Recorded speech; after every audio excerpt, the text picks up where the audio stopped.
You open your laptop. The task is sitting right there, waiting. You know exactly what to do. And somehow, you still don't do it. You check your phone instead. You reorganize a folder that didn't need reorganizing. You tell yourself you'll start in 5 minutes. 5 minutes becomes an hour. The hour becomes the whole afternoon. You call this laziness. Everyone does. But the real answer is far stranger, and it has almost nothing to do with willpower. Your brain is not broken when you procrastinate. It is working exactly as it was built to work, in a world that no longer exists. For most of human history, there was no such thing as a deadline. There was no spreadsheet due Friday, no essay due at midnight. There was only the next few hours. Find food, avoid danger, stay warm. Your ancestors' brains evolved to solve problems that were immediate, physical, and often life or death. A threat that could kill you today mattered infinitely more than a harvest that might fail in 6 months. So your brain built a shortcut. Weigh the present heavily. Discount the future almost to nothing. Researchers call this tendency temporal discounting. And it is not a flaw in your character. It is a survival algorithm, inherited from ancestors who needed to act now, not later. Consider what the world actually demanded of a person 40,000 years ago. No one handed out quarterly goals. No one asked for a 5-year plan. The tasks that mattered were the ones you could see, touch, and finish within a day.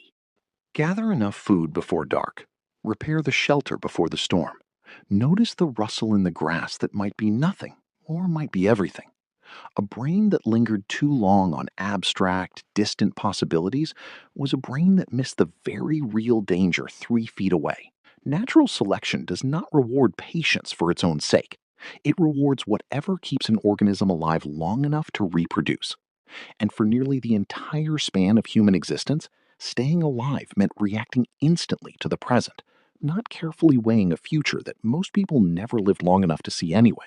Long-term planning is a luxury of safety, and for most of history, safety was never guaranteed. Fast forward to today, and that same algorithm is still running, but now it's pointed at a work report instead of a lion.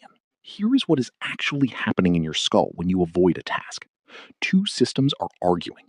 One is your limbic system, the older emotional part of your brain, responsible for immediate feelings. The other is your prefrontal cortex, the newer, slower part responsible for planning, reasoning, and long-term goals. The limbic system speaks first, and it speaks fast. It says, this task feels boring, or hard, or frightening. Avoid it. Feel better right now. The prefrontal cortex tries to argue back. It says, but the deadline, but the consequences, but future you will suffer. Every single time, the limbic system has a head start. Emotion moves faster than logic. And so, for a moment, the feeling wins. You open a new tab instead. This is not a fair fight, and it was never meant to be. In a genuine emergency, waiting for the slow, careful reasoning of the prefrontal cortex could get you killed. So evolution wired the fast system to act first and ask questions later. That wiring saved lives for thousands of generations. It just wasn't built to distinguish between a genuine emergency and an email you don't want to answer. Psychologist Piers Steele spent years reviewing hundreds of procrastination studies and found something researchers hadn't fully appreciated. Procrastination correlates far more strongly with impulsiveness than with poor time management. That means the problem was never that you don't know how to plan. The problem is that a part of your brain keeps hijacking the plan in favor of immediate relief. But why does a boring task feel bad enough to avoid in the first place? Shouldn't your brain just push through? This is where the story gets stranger. Procrastination researcher Timothy Peichel, who has studied the behavior for decades, describes it not as a time problem, but as an emotion regulation problem. You're not avoiding the task. You are avoiding the feeling the task produces in you. Anxiety, boredom, self-doubt, fear of failing at something that matters. Your brain treats that uncomfortable feeling the same way it once treated physical danger. It reaches for the fastest possible escape, scrolling, snacking, cleaning a desk that was already clean. Anything that produces a small hit of relief right now, even if it costs you dearly later. Think about that for a second. Every time you procrastinate, some part of you is making a trade. Relief today in exchange for stress tomorrow. And the trade always feels worth it in the moment, because the moment is all your emotional brain can see.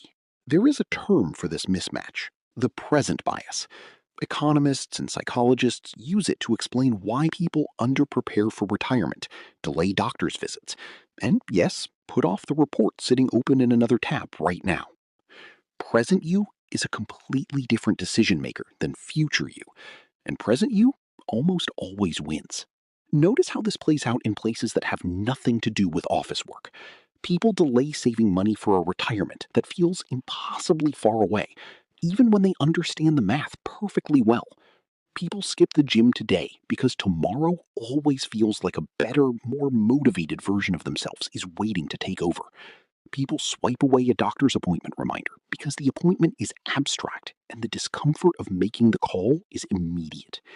In every case, the pattern is identical: a small cost now against a large cost later, and the brain keeps choosing now.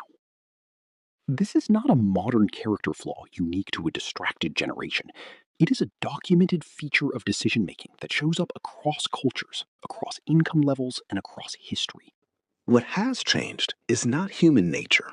What has changed is the number of low effort, high relief escapes available in any given second.